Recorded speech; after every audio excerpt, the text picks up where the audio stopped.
Hello, today's subject is marketing, and I'll commence with a definition. The definition is as follows. Marketing is the management process of identifying, anticipating and satisfying customer requirements efficiently and profitably. The source of that definition is the Chartered Institute of Marketing. So, we should only want to offer what it is that the consumer wants to buy and at a price that they can afford. When we look at the component parts of this definition, we'll start with the word identifying. That is normally done via the use of market research to establish requirements amongst consumers. Then anticipating. That involves looking further ahead. What will people want next year, or indeed possibly the year after? Very often, of course, they don't know this themselves yet. So it does need some form of instinct to work out what it is people may require in the future. Next element is satisfying what it is that people want, giving them something that is value for the money they spend. And indeed, we may surprise them by even delighting them, by giving them something extra for what they purchase. Perhaps a special offer of 20% extra free on a bottle of shampoo, for example. We need to do this as a business in an efficient way, as efficiently as we can, to make as much as we can for as little effort in the way of resources. So we need to be efficient in what we do. That keeps our costs down, our prices down to the consumer, and helps us make more profit. And of course that's the key element, the final element, the one of we must do these things profitably to be in the market at all. This definition involves the recognition that all management should be involved in the consideration of the marketing process, even if they themselves are not working within marketing. They may indeed be managers of other departments in the organisation. Now we'll look at the planning process.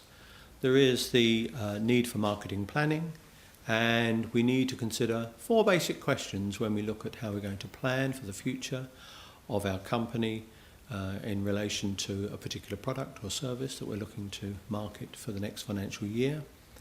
So 4 questions need to be answered. The first of those is, where are we now?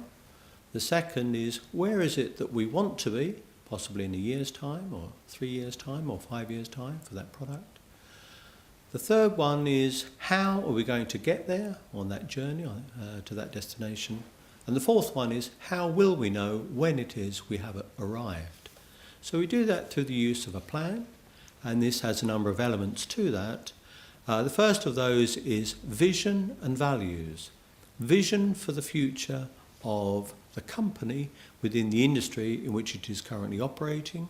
For example, the motor car market, where clearly there is a move towards greener issues in the production of cars and indeed the usage of cars once they have been produced.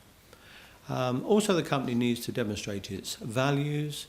These may be social, moral or indeed ethical issues. The second area is the one of mission. The company should have a purpose in the marketplace. It doesn't have a given right to exist. It must make that right its own by hard work and endeavour. A mission, a purpose for the future. The third is the company's corporate objectives. What are they trying to achieve as an organisation? And the fourth then is the corporate strategy, how they're going to introduce activities to enable those objectives to be achieved. Of course, all objectives need to be smart, they need to be specific, measurable, achievable, realistic and timed. Before we organise the writing down of objectives, we need to consider our situation and we need to do an audit. An audit is in 2 parts. One is an internal audit. We look inside the company and look to see the resources that we currently have and the resources we might need to help us in the future. Then we need to look outside the company at the external audit, and that will involve consideration of the competition, of course, the organisations that buy our product, the customers, and the eventual buyers, the consumers. When we have moved on from there, we need to move on to look at each individual product that we produce or each individual service that we provide.